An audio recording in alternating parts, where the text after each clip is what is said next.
출애굽기 20장.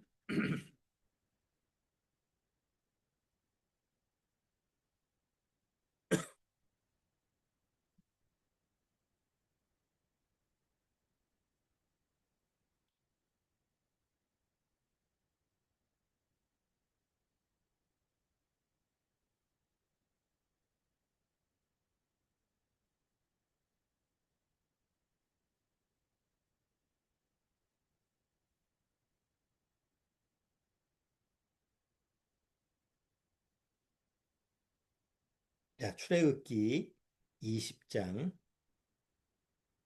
오늘은 마지막 10계명 중에서 10계명, 10번째 10계명을 같이 한번 다뤄볼까 해요. 자, 17절. 자, 10계명 마지막 17절입니다. 같이 한번 읽어보죠. 내 이웃의 집을 탐내지 말지니라. 내 이웃의 아내나 그의 남종이나 그의 여종이나 그의 소나 그의 낙이나 무릇 내 이웃의 소유를 탐내지 말지니라. 잠깐 기도드리고 시작하도록 하겠습니다. 하나님 아버지 감사합니다. 정말 이 마지막 때 주님이 우리를 늘 부르실 소망을 마음에 간절하게 품고 사는 것이 우리 구원받은 우리 믿음의 가족 식구들인 줄 압니다. 이 세상이 언제 멸망하고 언제 주님의 그 계획대로 마지막이 될지는 우리가 알 수가 없습니다. 그러나 구원받은 사람에게는 여러 가지 표징과 여러 가지 세상에서 나타나는 그런 현상들을 보여주시면서 미리 예언하신 대로 마지막 때가 바로 다가왔다라고 하는 것을 깨닫게 주님께서 지혜를 허락해 주시니라 합니다. 참으로 구원받은 우리 믿음의 가족들 늘 말씀으로 깨어 있어서 그 하나님이 정한 때와 시기를 잘 분별해야 될 그런 때인 줄 압니다. 오늘 십계명 중에서 마지막 10번째 계명 탐하지 말라라고 하는 그 말씀을 통해서 이 마지막 때를 조명하고 우리의 마음의 자세를 다시 한번 점검할 수 있도록 주님께서 함께하여 주옵소서. 시종을 주님께 부탁드리오며 예수님의 이름으로 기도드리옵나이다. 아멘.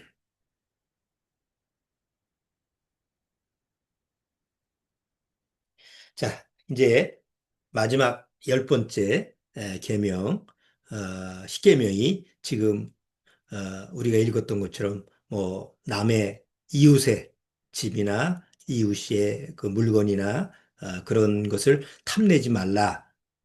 자, 이런 부분을 마지막 십계명을 통해서 우리가 늘 뭐 알고 있는 내용이지만 한번 그러면 십계명의 탐심이라는 탐하지 말라라는 게 구체적으로 지금 21세기에 와서 어떻게 적용시켜야 될 것인가 그런 부분을 같이 한번 살펴보고자 합니다. 자, 뭐 사회적인 현상, 실질적으로 세상에서 이루어지고 있는 현상을 같이 한번 살펴볼게요. 그 중국 유명한 요리 중에 샥스핀이라는 요리가 있죠. 샥스핀. 먹어봤나, 샥스핀? 예? 어, 전화기 소리인가요? 응? 음, 뭐, 자, 이 샥스핀은 재료가 뭐죠? 상어 지느러미입니다. 자, 근데 상어 지느러미만 사용하는 요리입니다. 그럼 나머지는 어떻게 될까요? 버립니다.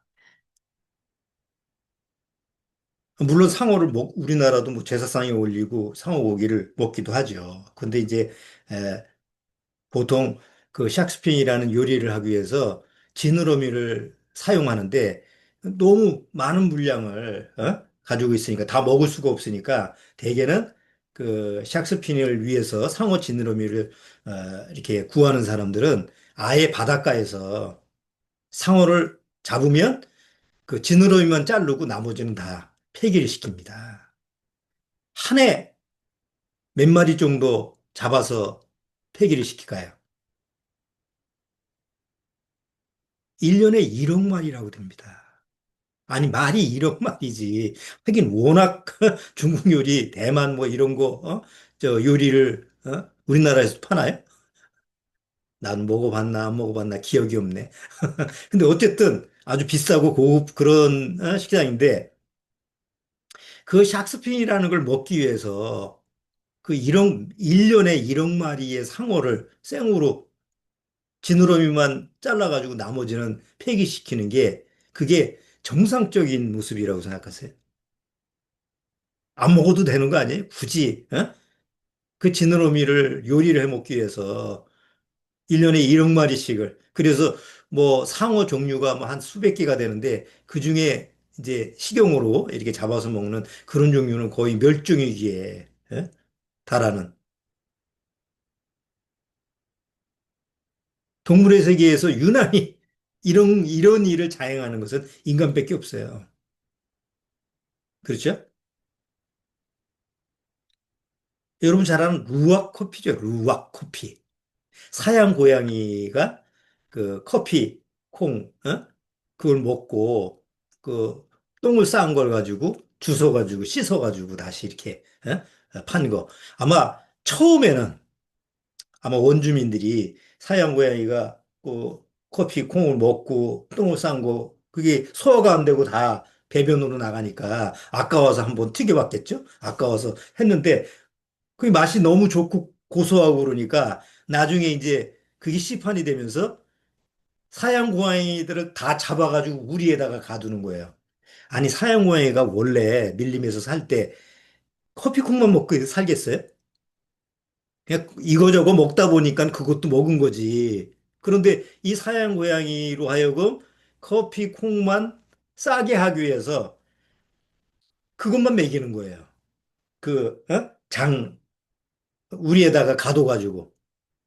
하루 종일 그거 먹고 싸고 그거 먹고 싸고 그리고 그 이제 영양실조 올리고 뭐 가두어서 그렇게 그거 커피 콩만 먹이니까 제대로 성장을 하겠어요? 그 조금 이따 죽으면 그냥 버리고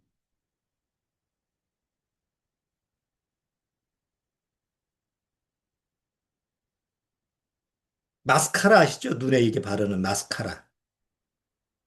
그 인체 사람의 눈에 하는 거니까 눈은 예민한 거잖아요. 그래서 마스카라를 눈에 해야 되는데 그게 독성이 또 있으면 안 되니까 그거를 토끼 눈에다가 실험을 한대요.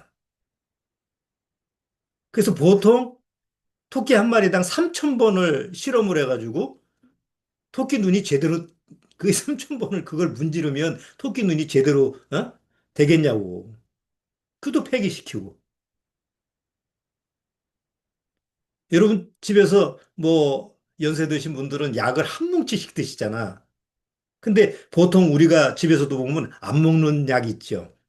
그럼 다 어떻게 하죠? 다 쓰레기통에 버리든지 요새는 좀 그래도 좀 광고를 하고 인식을 하니까 약국에 갖다 주거나 아니면 뭐 동사무소에 그 폐기 장소가 있으니까 거기에 갖다 버리는 경우도 있지만 대개는 귀찮으니까 쓰레기 봉투에 버리잖아요. 그럼 쓰레기 봉투에 버려진 게 이제 다 그 뭐 쓰레기 저 처리하는 데에서 하면 빗물에 녹아가지고 따치해서 들어가잖아요. 그게 다 어디로 가요? 폐수가 돼서 강물이 돼서 바다까지 흘러가는 거예요. 그 흘러가는 약성분 때문에 바다 생물이 중성화가 된대요. 이건 수컷도 아니고 암컷도 아니고.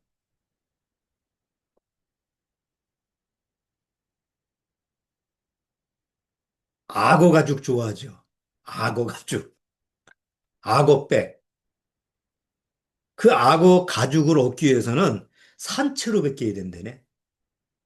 죽여서 벗기는 게 아니고 악어 가죽이 쌩쌩하게 그 가죽의 그 어떤 질이 좋으려면 살아있는 상태에서 벗겨야 된대요. 그래서 그 껍질이 벗겨 죽는 악어가 한 해에 5만 마리. 아니, 악어 가죽으로 된 백을 굳이 안 들고 다녀도 괜찮아. 수많은 백이 있으니까. 어? 근데 그 악어 가죽을 내가 들고 다니기 위해서 그 희생을 당하는 악어들. 산업이 발전되면서 그냥 공장이 그냥 여기저기 그냥 세워지죠. 그리고 공장에서 나오는 그 물건들을 그 물건을 만들기 위해서 뭐 여러 가지 뭐 쇠라든가 뭐 이런 녹이고 그 정제하기 위해서 필요한 게 수은이에요. 그래서 공장의 폐수가 걸려지지 않고 다 보면 멀리 버리니까 수은이 다 그냥 폐수로 흘러나와. 그걸 결국은 나중에 뭐 물고기도 먹고 죽고 사람도 먹어. 그래서 걸리는 병이 뭐예요? 미나마타병 아니에요. 일본에서도 우리나라에서도 한때 그냥 난리가 났었죠.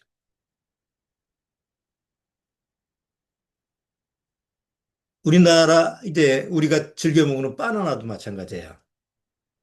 원래 바나나의 종류가 여러 수백 가지인데 그 중에서도 우리가 즐겨 먹을 수 있는 게 몇 가지예요. 근데 옛날에 먹었던 그 바나나 초기에 먹었던 바나나의 어떤 품종이 하나 있었는데 그거를 사람들한테 대량으로 팔기 위해서 그거 하나만 그냥 다 심어 놓은 거예요.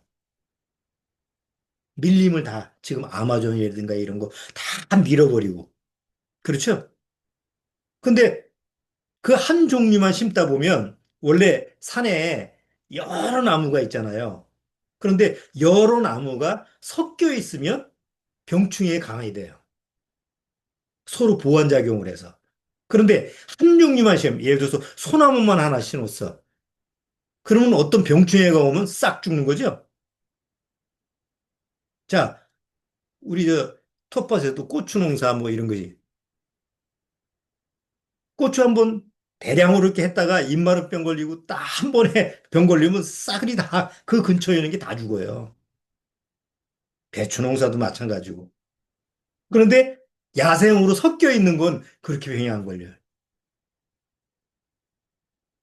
지금 먹는 바나나의 종류가 원래 주로 먹었던 종류가 그 한 번 병 때문에 병충해 때문에 다 멸종을 했어요. 그래서 새로 그 품종을 하나 개발해서 지금 우리가 주로 먹는 게 뭐 뭐 어쩌고저쩌고 하는 그 품종인데 그게 지금 지구상의 바나나의 90 몇 프로래요. 단일 품종이에요. 어느 날 병충해가 와서 싹 죽어버리면 더 이상 바나나는 못 먹을 수도 있어요. 자, 이런 현상들이 다 뭐 때문에 일어나는 거예요? 인간의 탐욕 때문에 일어나는 결과예요. 그럼 탐욕이라는 게 뭘까요? 탐심이라는 게. 우리 안에는 기본적인 욕구가 있죠. 기본적인 욕구가 뭐예요? 아니, 가장 기본적인 게 먹는 욕구, 뭐 자는 욕구, 그렇잖아요. 때 되면 먹어야 되고, 때 되면 자야 되고, 때 되면 배설해야 되고. 우리 신체가 살아가면서 기본적으로 하나님이 주시는 어떤 욕구가 있어요.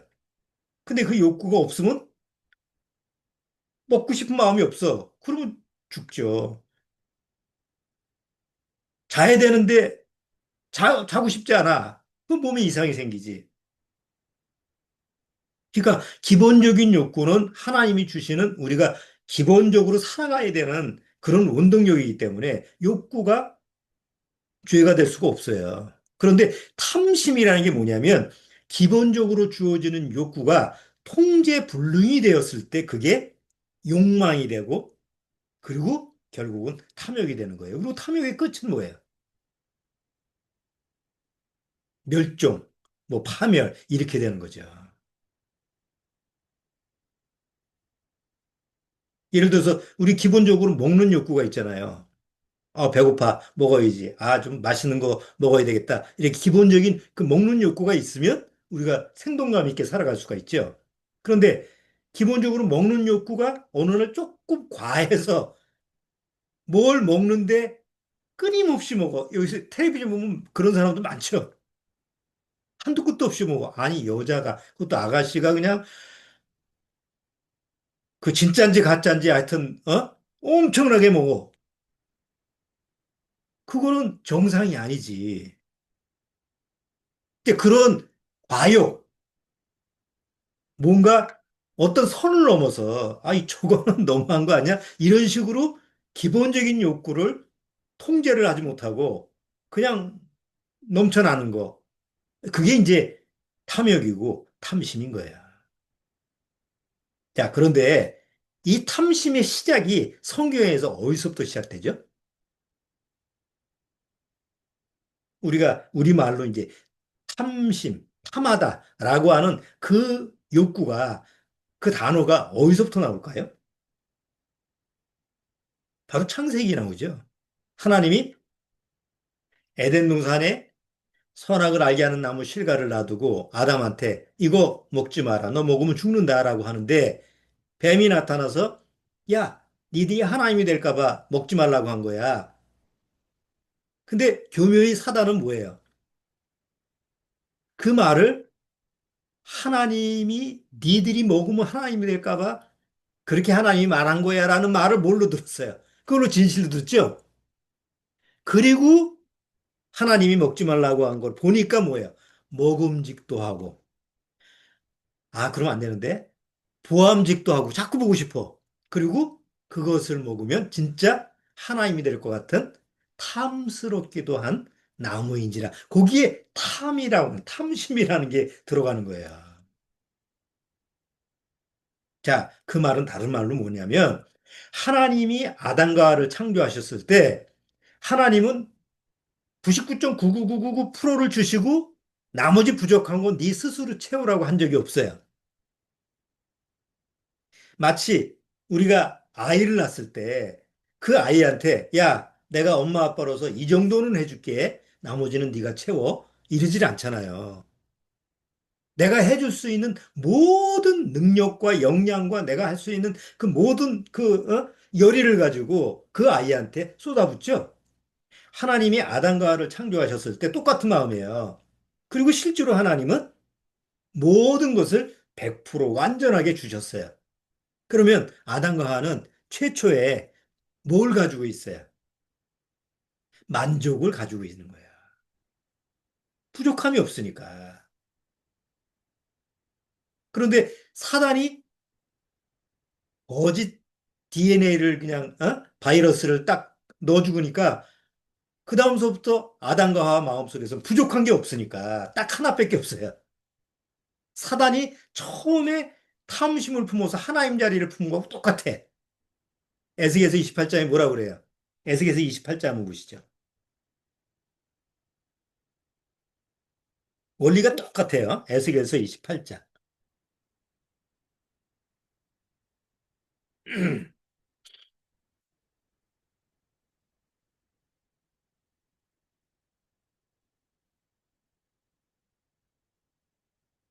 자, 28장에 보면 그 당시에 두로 왕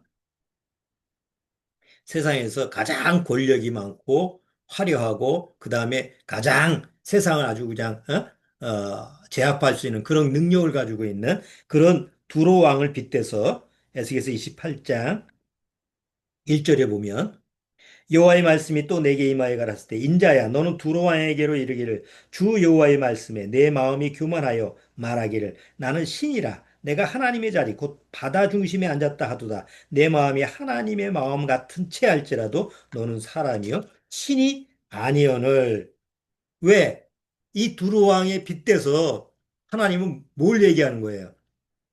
너 사단이라고 하는 존재가 내가 너를 지었을 때는 부족함이 없이 모든 걸 줬다. 그런데 네가 교만해서 네가 넘볼 수 없는 딱 한 가지 바로 창조자 자리. 피조물이 창조자의 자리를 넘본다라는 건 그건 있을 수 없는 일이잖아요. 그건 질서를 파괴시키는 거고 그거는 뭐 있어서도 안 되는 일인데 바로 사단이라고 하는 그 타락한 전사가 그 마음을 품어서 쫓겨난 거 아니에요. 그래서 에스겔서 28장에서 그거를 두로와에 빗대서 이제 얘기하는 거예요. 네가 15절 보세요. 그 뒤에 보면 13절. 13절. 내가 옛적에 하나님 동산 에덴에 있어서 각종 보석 곧 홍보석과 황보석과 금강석과 황옥과 홍만호와 청옥과 청보석과 남보석과 홍옥과 황금으로 단장하였으며 내가 지음을 받던 날에 너를 위하여 소고와 비파가 예비되었었도다. 너는 기름 부음을 받는 덮는 그룹이며 내가 너를 세우며 내가 하나님의 성산에 있어서 화강석 사이에 왕래하였도다. 내가 지음을 받던 날로부터 내 모든 일이 완전하더니 부족함이 없이 완전했단 말이에요. 완전하더니 마침내 불의가 드러났도다. 내 무역이 풍성함으로 내 가운데 강포가 가득하여 내가 범죄하였도다. 너 덮는 구르바. 그러므로 내가 너를 더럽게 여겨 하나님의 산에서 쫓아내었고 화강석 사이에서 멸하였도다. 내가 아름다움으로 마음이 교만하였으며 내가 영화로움으로 내 지혜를 더럽혔으며 내가 너를 땅에 던져 열왕 앞에 두어 그들의 구경거리가 되게 하였도다. 결국 사단이 마음에 뭘 품은 거예요? 탐심을 품은 거예요. 하나님 자리라고 하는 탐심을 품고 결국 이쪽에 구태타를 벌였다가 하나님 앞에서 쫓겨난 거죠. 될 수가 없는 일이잖아요. 그런데 하나님이 아담과를 지구를 창조하시고 이 태양계를 창조하셔서 지구라는 그 우리 오직 사람만이 살 수 있는 그 지구를 만드시고 거기다가 아담과 하와를 만드셨을 때 사단은 저 하나님의 형상을 닮은 인간으로 하여금 내가 원래 품었던 그 탐심을 넣어줘서 똑같이 하나님을 대적해야 되겠다.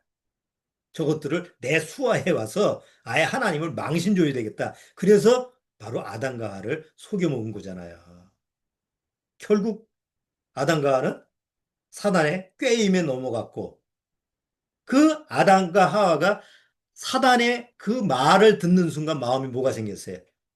죄의 바이러스가 들어와서 탐심의 바이러스가 들어와서 똑같은 마음을 품는 거예요. 저거 먹으면 내가 하나님이 될 것 같은가?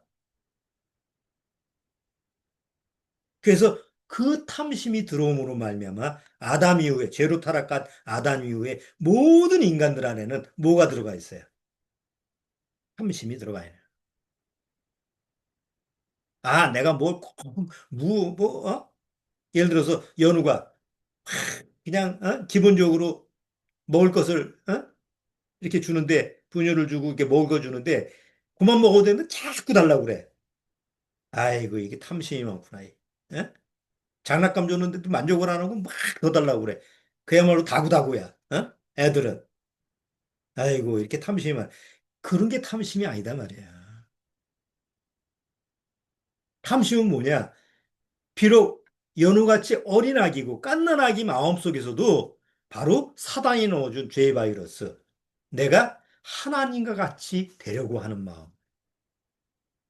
내가 신이 되고자 하는 마음, 이걸 가지고 태어나는 거예요. 그래서 시편 51편에 내가 죄악 중에 출생하였으며 아니 갓난 아이가 엄마 뱃속에서 무슨 죄를 저지르냐고. 그렇죠? 상식적으로 말이 안 되는 얘기잖아요. 엄마 뱃속에서 10달 동안 있으면서 무슨 죄를 졌어?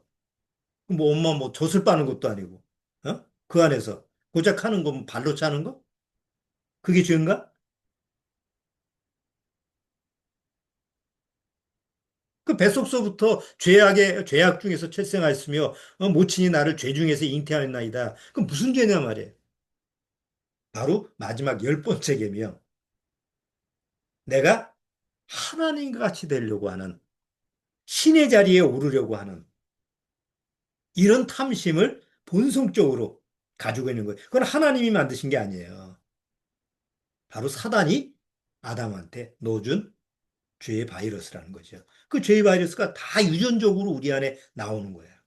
자, 그렇게 나오다 보니까 샥시핀 먹으려고 1년에 1억씩 죽이고 사양 고양이들 고생시키고 악어 산채로 바뀌고 그 짓을 하는 거야. 그게 다 탐욕의 산물 아니에요? 그런데 야, 인간들은 탐욕적이네. 요렇게만 평가하면 그건 아무것도 아니에요. 의미가 없어. 그 배면에는 뭐가 있어서 그러냐? 그 배면에 밑바탕에 뭐가 깔려 있느냐? 다 신이 되려고 하는 하나님 같이 되려고 하는 그런 마음이 있기 때문에 그런 짓을 저지르는구나.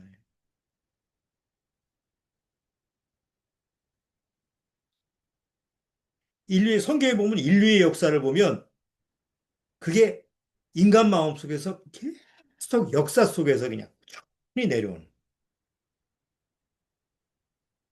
아담 하와가 타락을 하고 나서 그 다음에 이제 가인이 살인자가 되고 그 다음에 그 후손들이 또 살인자의 후예가 돼서 하나님을 떠난 그 민족들이 형성이 되죠. 그리고 정말 악하디 악한 그런 세계가 한 거의 1000년 동안에 이루어져요. 하나님이 더 이상 놔둘 수가 없어서 물로 심판해 버리죠. 그래서 10명만 살았어요. 8명만 살았어요. 노아와 노아, 아들 셋, 자부 셋, 그다음에 노아 그 부인하고. 그렇죠? 그러면 8명이 살았는데 그 8명이 그 이후에 또 자손을 퍼뜨려서 이제 지금까지 세상이 이루어졌는데 노아 이후에 사람들이 뭘 하나 만들었죠? 바벨탑을 만들잖아요. 자, 우리가 우리 이름을 드러내자 해서 바벨탑을 만들죠. 그래서 하나님의 언어를 다 흩어가지고 전 세계에 흩어버린 거예요. 그때 마음이 어떤 마음이에요? 바벨탑을 쌓는 마음이 뭐예요? 우리가 하나님과 동등되는 우리 힘을 내자는 게 뭐예요? 우리도 신과 같은 존재야. 자, 그리고 나서 이제 뭐 함, 야벳, 셈 족속, 노아의 후손들. 그래서 셈 족속은 뭐 이 아시아, 중앙 뭐 이쪽 계통, 그 다음에 야벳 족속은 유럽 계통, 그 다음에 함 족속은 아프리카. 이렇게 해서 흩어져서 이제 살게 된 거예요. 자, 그런데 그 이후에 흩어져 살면서 사람들은 동물들하고 다르게 꾸준하게 뭘 찾아요? 꾸준하게 신을 찾는 문화를 만들기 시작합니다. 그래서 모든 역사를 보면 다 뭐하고 연관돼 있어요? 사람은. 그냥 사람끼리만 안 살죠? 뭔가 모이면 신을 섬기는 제단을 만들고 자기가 원하는 신들을 만들고 그게 로마서 1장이 뭐라고 했어요? 저희가 하나님을 알되 하나님으로 영화롭게도 아니하고 감사치도 아니하고 오히려 어리석어서 벌레 같은 존재로 어리석어서 그냥 어? 썩어질 사람, 금수, 네 발 달린 어떤 짐승, 버러지 형상으로 이렇게 바꾸어 섬기는 이라고 그러죠. 그러면 인류가 신을 만들어서 신을 고안해서 신을 섬기는 것은 마음에 어떤 마음이에요? 신을 찾고자 하는 마음이 아니에요. 자기의 아바타를 만든 거예요. 그렇죠? 사람들은 신을 왜 만들어요? 자기의 심부름꾼으로 만드는 거예요. 신 앞에서 외형적인 모습으로는 절을 하고 뭐 뭘 갖다 바치고 이렇게 하지만 사실은 그게 다 뭘 위해서야? 자기가 원하는 걸 위해서 이렇게 해줘. 말은 이렇게 해주세요 하지만 실제로는 뭐예요? 너 이렇게 안 하면 나 안 믿을 거야. 그래서 자기가 원하는 아바타 같은 신을 만들고 그 신에게 자기의 심부름꾼을 만드는 그런 종교라고 하는 것을 인간들이 만든 게 인류의 역사예요. 종교가 없는 역사는 없어요.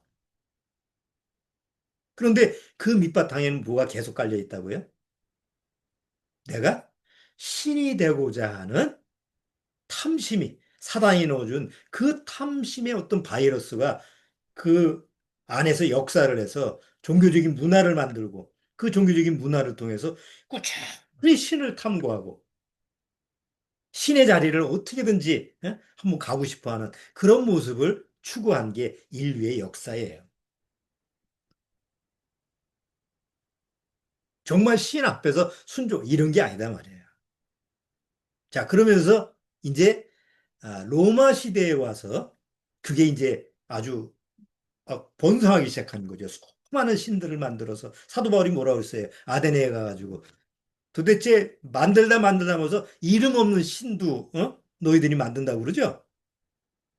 오직 하나님은 신은 하나님 한 분밖에 없다. 로마의 아테나에서 사도 바울이 외친 게 뭐예요? 너희가 그렇게 많은 신을 우상으로 섬겨도 살아계시는 하나님은 오직 유일신이야. 이걸 외쳤어요.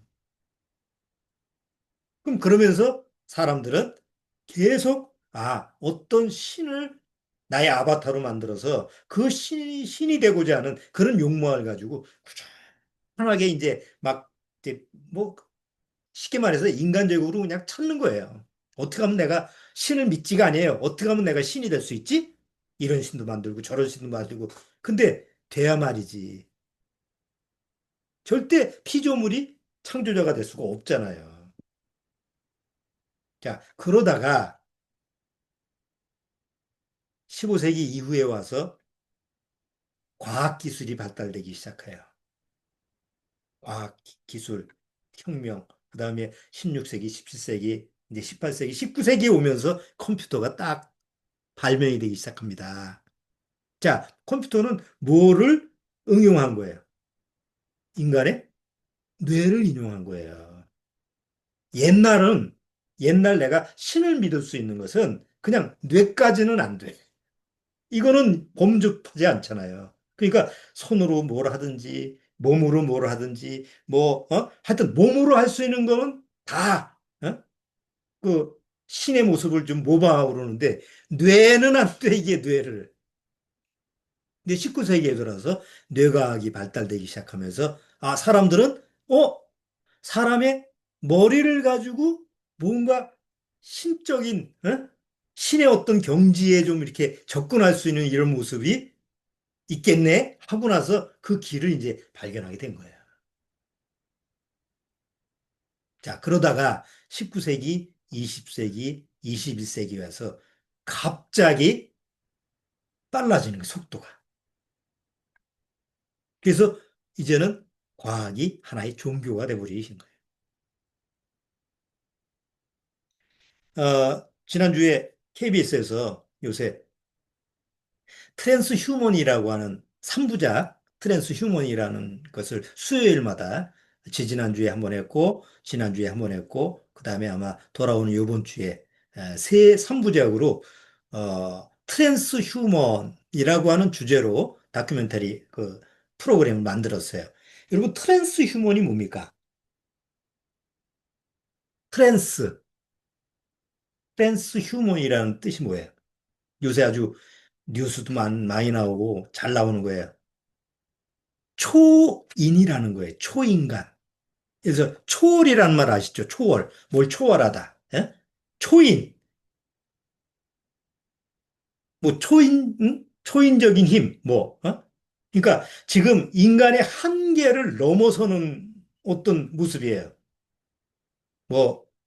요즘 이제 영화에서 슈퍼맨, 아주 그 지금 인간의 능력을 뛰어넘는 이런 인물들이 많이 나오죠? 이렇게 해가지고, 창작물로. 근데 지금 인간이 가질 수 있는 기본적인 인간의 한계를 뛰어넘는 그 시대가 바로 초인간 시대, 트랜스 휴먼 시대다 말이야. 지금 21세기. 그래서 여러분 뉴스 계속 보시면 요새 AI 나올 때 계속 트랜스 휴머니즘 이런 말이 정말 많이 나와요. 자, 한번 볼게요. 우리가 역사적으로 지금 종교라고 하는 걸 사람들이 만든 거는 뭔가 신을 믿기 위해서 그런 게 아니라 내가 신이 되고자 하는 그 욕망, 그 탐욕 때문에 종교가 만들어졌다고 그랬어요.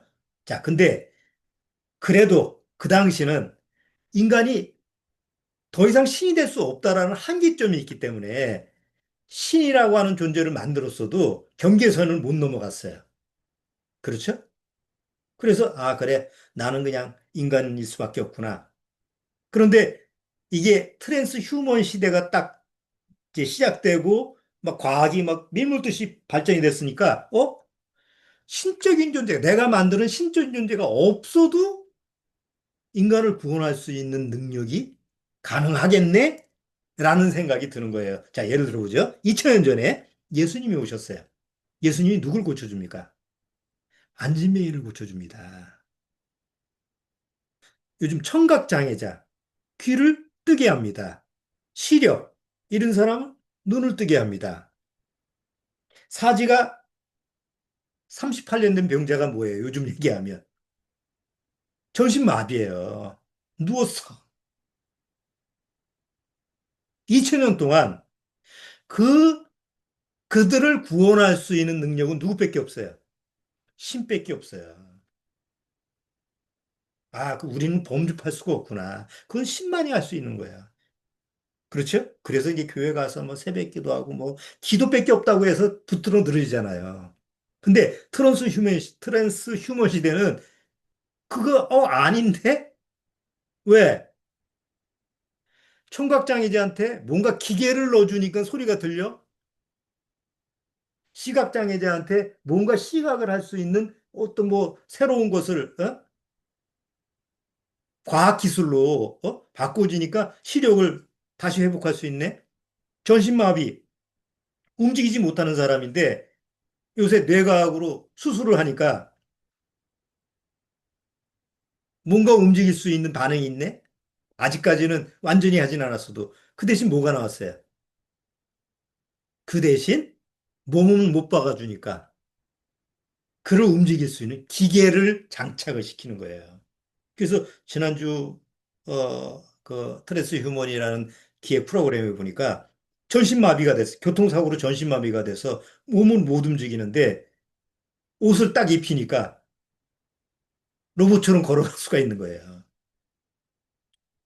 팔다리 아무것도 못 움직여. 근데 머리를 가지고 컴퓨터를 작동시키고 집에 안에 있는, 선풍기를 틀 수 있고, 아니, 눌러야 되잖아요. 근데 그 사람은 사지를 못 움직이니까 못 가는데 머리 생각으로만 딱 하니까 선풍기가 돌아가. 옛날에는 그게 불가능한 시대예요. 그거를 생각만 했지 그런 걸 할 수가 없었던 시대인데 지금 우리가 사는 지금 이 시대는 그게 가능한 시대. 그래서 트랜스 휴먼 시대다 말이에요. 초인간, 인간을 뛰어넘는 인간 시대. 자, 그래서 은혜로 구원받는 시대는 이제는 끝났어요. 왜? 이제는 과학기술로도 구원받을 수 있는 거예요. 영생, 옛날 영원히 산다라고 하는 건 신의 개념이죠. 신 앞에만 가야지 영원한 생명이 주어져요.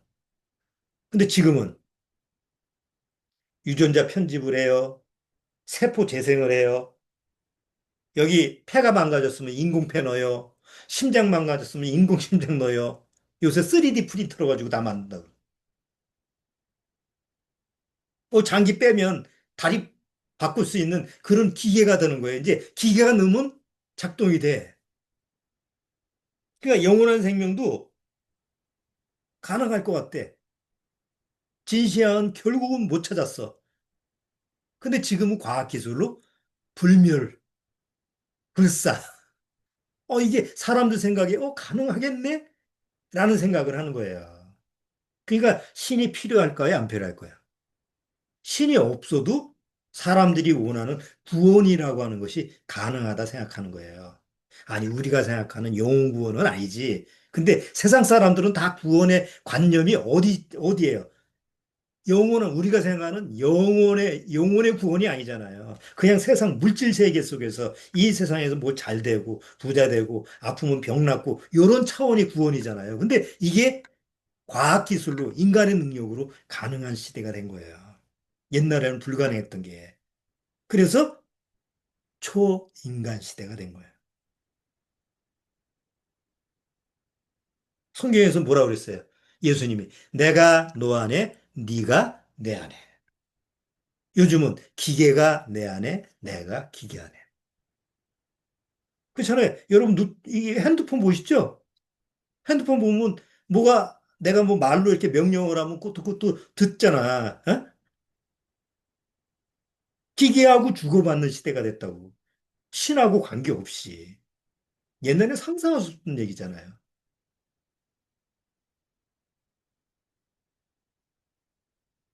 지식과 지혜.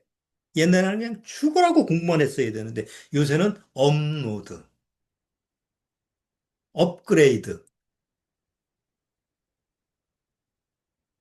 기계로 업로드를 시키면 정보가 자동으로 들어올 수 있어.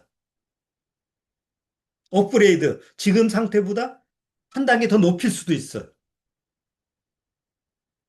근데 기계로 사람의 상태를 그렇게 만들 수 있다는 거예요. 그리고 옛날 같으면 뭐 하나를 알고 그거하고 또 파생되는 걸 알려면 예를 들어서 내가 물건을 하나 사야 되면 요거 사면 또 다른 건 어디서 사야 되지? 그럼 일일이 찾아야 되는 요새는 알아서 다 해줘. 알고리즘.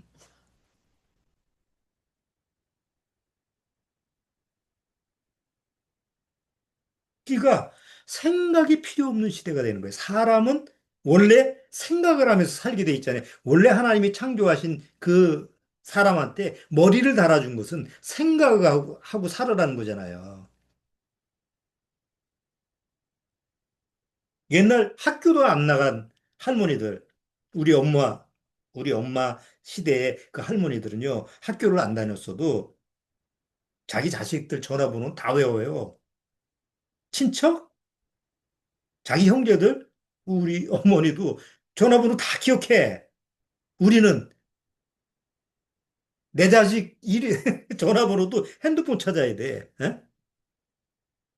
외워서 쓰질 않으니까. 굳이 외울 필요가 없잖아요. 다 저장돼 있으니까. 그러니까 생각이 필요 없는 시대. 생각을 안 해도 돼. 기계가 생각을 하게끔 하는 시대가 된 거예요. 그거를 초인간 시대라는 거예요. 인간을 뛰어넘는 시대. 인간이 뛰어난 능력이 있어서 그런 게 아니라 인간 대신 해주는 뭔가 뛰어난 존재가 있는 거예요. 새롭게. 천국 과학기술로 만든 낙원이 가능하죠, 요새. 어디 저 화면을 통해서 들어가면 또, 내가 만든 세계가 볼 수도 있고. 부활. 부활은 죽은 다음에 가는 거잖아요. 근데 요새 누구 죽은 사람에 대해서 다시 살리죠? 영상을 살려가지고 마치 그 화면 속에서 그 사람은 계속 살아있는 것처럼 의식의 업로드가 되는 거예요.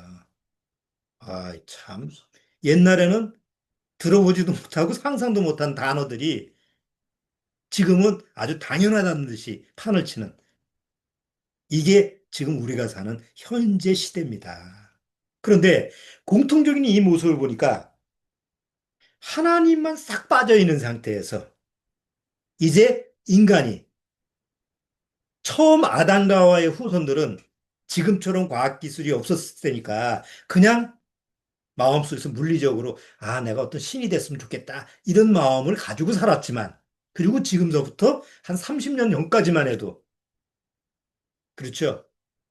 2000년대까지만 해도 앞으로 그런 세상이 올 거야 라고 생각하고 살았는데 지금 2025년에 그 시대가 온 거예요. 초인간 시대가.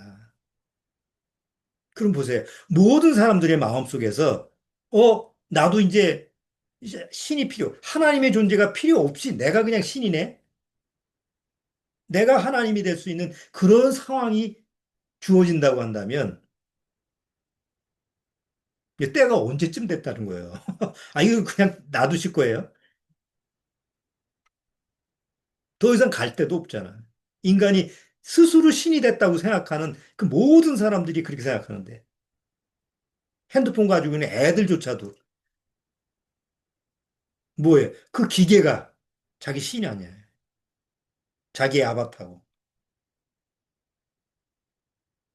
연우조차도 이렇게 화면을 열고 닫고 하고 그 정도 작동법을 돌도 안 지냈는데 그 인류 이 세상 인간들의 이 모습이 이제는 진짜 원래 하나님이 창조하신 인간을 초월한 새로운 창조물이 된 거예요. 인간 스스로 만든 새로운 창조물. 뭐가? 기술이.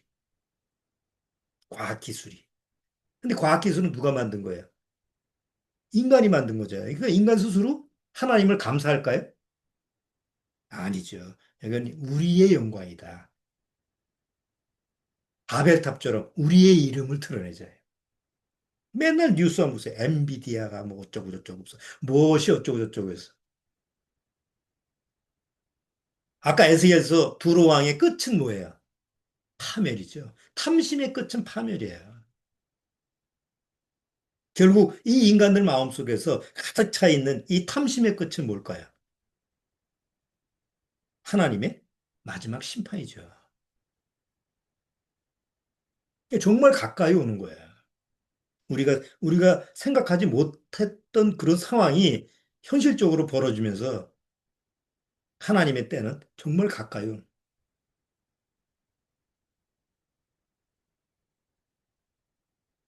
자, 구원받은 사람은 다행히 구원받은 사람은 이미 십자가에서 갈라디아서에는 뭐라고 그랬어요? 그 정과 욕심을 십자가에 못 박았느니라고 돼 있죠. 다행히 기본적인 욕구가 나도 모르게 우리가 살면서 그렇잖아요. 기본적인 그 하나님이 주신 욕구가 어느 상황에 가면 막 선을 넘으려고 그래. 통제가 좀 불능할 때가 있어. 우리가 살면서. 자, 그럴 때 통제가 될 수 있는 브레이크가 있는 거예요. 구원받으면. 그러니까 거기까지 안 갈 수 있는.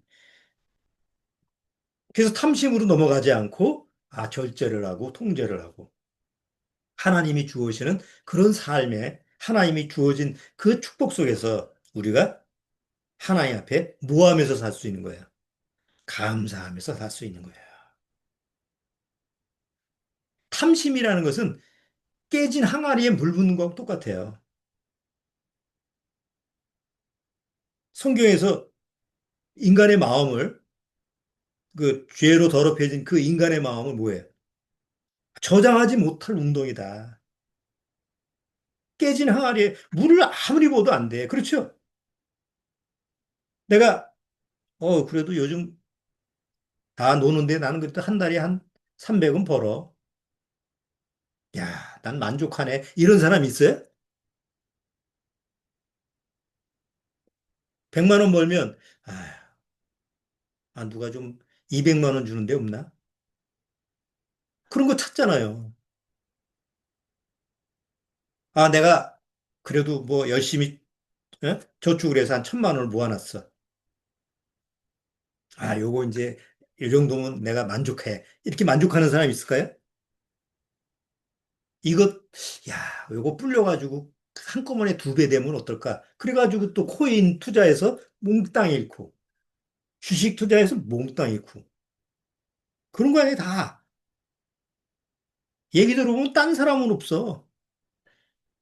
다 잃은 사람이지. 왜 딴 사람은 얘기를 안 하거든. 돈을 얻은 사람은 자랑 안 하거든. 이름은 이제 막 얘기를 하니까. 그러니까 인간의 탐심이라는 거는 제어할 수가 없어요. 만족이 안 되니까. 아이고, 저기 뭐, 뭐예요? 요새 일론 머스크라든가 이런 사람들은 뭐 어마어마한 돈이 있더만요. 그 사람 만족할까요? 생각을 해보세요. 100억 가지고 있는 사람이 그거 가지고 뭘 쓸 거예요? 그거 가지고 햄버거 사 먹을 거예요? 어? 밥 먹을 때 뭐 김치찌개 하나 먹는데 금으로 만든 김치를 먹을 거예요? 돈이라는 숫자라는 개념에서 가지고 있는 거지. 쓸 수 있는 한계는 똑같아요. 100만 원 가지고 하루 세끼 먹고 쓰는 비용이나, 1억 가지고 쓰는 비용이나 큰 차이는 안 나요. 다만, 내가 어느 정도 그걸 만족할 수 있느냐가 문제지. 근데 인간은 본질적으로 만족을 할 수가 없어요. 죄로 타락된 다음에는. 끊임없이 다고다고 해. 그래서 예수님이 오셔서 그 정과 욕심을 통제불능인 그 욕심의 마음을 십자가에서 못 박은 거야. 그리고 더 이상 탐심의 어떤 노예가 되지 않고 네가 가지고 있는 네가 세상에서 취할 수 있는 기본적인 욕구에 대해서 하나님 앞에 감사할 수 있을 만큼만 쓰게 하는 거죠. 구원받은 사람한테. 내가 필요하다. 그럼 그만큼 노력해서 벌면 되는 거고. 내가 이걸 가지고 있다 그러면 이만큼 하나님 앞에서 만족하고 쓰면 되는 거지. 이게 능력도 안 되고, 채울 수도 없는 걸 가지고, 무작정, 마음만 가지고, 있었으면 하면, 그게 오는 게 아니잖아요. 근데 세상 사람들은 그 되지도 않는 그 마음 상태를 가지고 시간을 보내는 거 아니에요?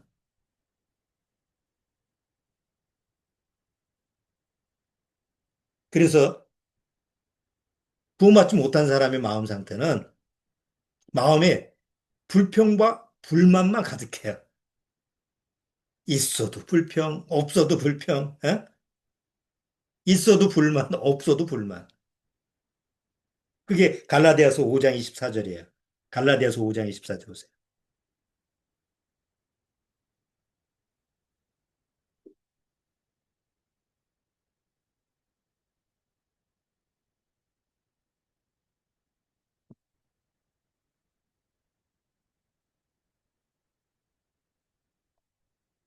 아, 갈라디아서가 아니라 디모데후서.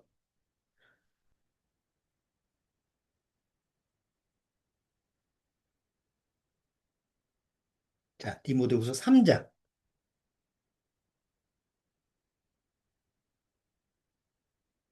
자, 3장 1절 보세요. 마지막 때에 사람들의 마음 상태가 어떠냐, 탐심의 끝이 어떠냐 한번 보세요. 내가 이것을 알라 말세에 고통하는 때가 이르니 사람들은 자기를 사랑하며 돈을 사랑하며 자긍하며 교만하며 회방하며 부모를 거역하며 감사치 아니하며 거룩하지 아니하며 무증하며 원통함을 풀지 아니하며 참소하며 절제하지 못하며 사나우며 선한 것을 좋아하니하며 배반하여 팔며 조급하며 자고하며 쾌락을 사랑하기를 하나님 사랑하는 것보다 더하며 경건의 모양은 있으나 경건의 능력은 부인하는 자니. 간단히 말해서 되는 것이 없는 삶이에요. 그러니 맨날 불평불만이지. 자, 그런데 빌립보서 한번 보세요. 빌립보서 4장. 빌립보서 4장 10절. 빌립보서 4장 10절. 자, 빌립보서 4장 10절 보세요. 내가 주 안에서, 이 중에, 내가 주 안에서 그냥 내가가 아니에요. 내가 주 안에서 크게 기뻐하면 너희가 나를 생각하던 것이 이제 다시 싹이 남이니 너희가 또한 이를 위하여 생각을 하였으나 기회가 없었느니라. 내가 궁핍함으로 말하는 것이 아니라 어떠한 형편에든지 내가 자족하기를 배웠노니 내가 비천에 처할 줄도 알고 풍부에 처할 줄도 알아 모든 일에 배부르며 배고픔과 풍부와 궁핍에도 일체의 비결을 배웠노라. 내게 능력 주시는 자 안에서 내가 모든 것을 할 수 있느니라. 내가 주 안에 있을 때는 그럼 가난할 수도 있고 또 부유할 수도 있고 상황이 좋을 때도 있고 안 좋을 때도 있어요. 그건 똑같아. 구원 안 받은 사람이나 받은 사람이나 처하는 상황은 똑같아. 파도가 밀려올 때 파도에 부딪히는 건 똑같아요. 누구한테는 비껴가고 그러질 않아요. 그런데 처하는 자세가 다르다는 거지. 아주 비천한데도 그럴 때도 처할 능력이, 다시 말해서 그럴 때도 감사할 능력이 있고 부할 때도 그것 때문에 자만하지 않고 감사한 능력이 있고. 그러니까 그래서 범사에 감사할 수 있는 거야. 그게 비결의 능력이라는 거지. 능력. 그리스도 안에서 하나님이 나한테 주시는 능력. 그런데 구원을 받지 못하면 아무리 애를 쓰고 내가 아주 그냥 정당하게 살아야지. 내가 검소하게 살아야지. 내가 정직하게 살아야지. 아무리 마음 먹어도 근본적으로 내 마음 바탕에 내가 하나님 같이 되려고 하는 탐심이 딱 자리 잡고 있는 이상 기회와 곰팡이가 피듯이 어떤 상황이나 여건이 딱 조성이 되면 주체하지 못하고 통제를 못하고 끌려가는. 그러면 안 되죠. 그래서 이 10계명은 10계명 중에서 10계명은 누구도 지킬 수가 없어요. 지킨다고 말할 수도 없어요. 그래서 마지막 번째 계명이에요. 탐심이라는 거는. 이건 애써서 되는 게 아니거든. 이미 내 생각보다 더 먼저 마음이 가는 거거든. 그런데 구원받으면 다행스럽게 하나님이 그거를 제어하고 통제하고 적절하게 하나님 앞에서 만족하고 감사할 수 있는 능력을 주시는 거예요. 어제 뉴스를 보니까 AI 분야에서 노벨상을 받은 힌튼 박사라고 하는 분이 KBS에서 인터뷰를 하더라고요. AI 전문가예요. 그래서 그 AI 지금 요새 트랜스 휴먼 시대에서 어떻게 세상이 되겠습니까? 이렇게 얘기하니까 그 사람이 세 가지를 얘기했어요. 노벨상 받은 그 양반이. 첫 번째는 일자리가 박탈될 거다. AI 때문에. 그건 어쩔 수가 없다. 두 번째는 빈부격차 때문에 부에 집중이 될 거다. 왜? 그렇잖아요, 요새. AI 때문에 돈 버는 사람 따로 있어. 나머지는 다 그냥, 뭐 어떻게 허덕이요. 그리고 이게 통제가 안 되면 마지막은 인류가 멸절될 거다. 아, 지가 AI를 연구해서 해놓고 나서 이렇게 결과를 얘기하면 어떡하겠다는 거예요. AI를 발전시켜서 혁명을 일으켰지만 대책은 없는 거예요. 그것 때문에 노벨상 받은 사람이 거짓말 하겠어요? 연구해서 발표하고 이렇게 해보니까 그 후유증이 만만치가 않은 거예요. 아이고 뜨거라 하고 나서 솔직하게 시인하는 거지. 그래도 이미 엎질러지면 어떡하겠어요. 베드로후서에 사도 베드로가 뭐라고 그랬어요? 이러한 때에 너희가 어떻게 어떤 사람이 되어야 되겠느냐? 하나님을 사모하고 소망을 갖고 하나님 앞에 경건한 마음으로 그렇게 살으라고 베드로가 편지를 쓰잖아요. 2000년 전에. 지금 2000년 이후에 지금은 더욱더 그렇죠. 여러분 뉴스 이렇게 화면에 그런 뭐 프로그램 이런 거 있을 때는 한번 여러분 다음 주 수요일은 유전자 그 가위인가? 그건 정말 아까도 얘기했지만 이제는 신을 안 찾아도 내가 영혼 불멸 불사할 수 있다. 왜? 유전자 조작을 해가지고. 수명도 길게 늘리고 아프지도 않게 하고 이게 다 가능한 시대가 됐어요. 아주 환장할 노릇이요. 어? 하여튼 시간이 되면 수요일 날 10시에 하니까 그거 한번 보시면 참조가 되시지 않을까 생각이 드네요. 그래서 오늘까지 10계명, 10번째 계명까지 같이 한번 우리가 살펴봤습니다. 다음 주서부터 자, 이렇게 10계명을 통해서 우리가 100% 죽은 죄인이라면 하나님 앞에서 어떻게 은혜로 구원을 받느냐. 기계로 구원받는 시대가 됐는데 이런 기술로 과학 기술로 구원받겠다고 하는 이 세상에서 어떻게 은혜로 구원받을 것이냐. 한번 좀 그런 부분을 심각하게 한번 다뤄보도록 하겠습니다.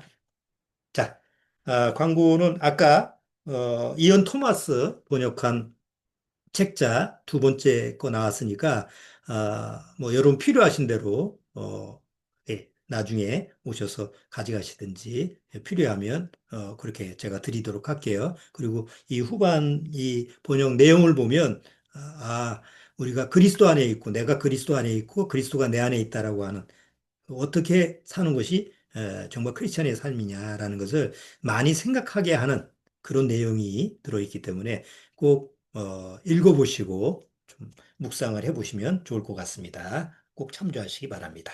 자, 오늘 여기까지 하도록 하겠습니다. 기도하고 마치겠습니다.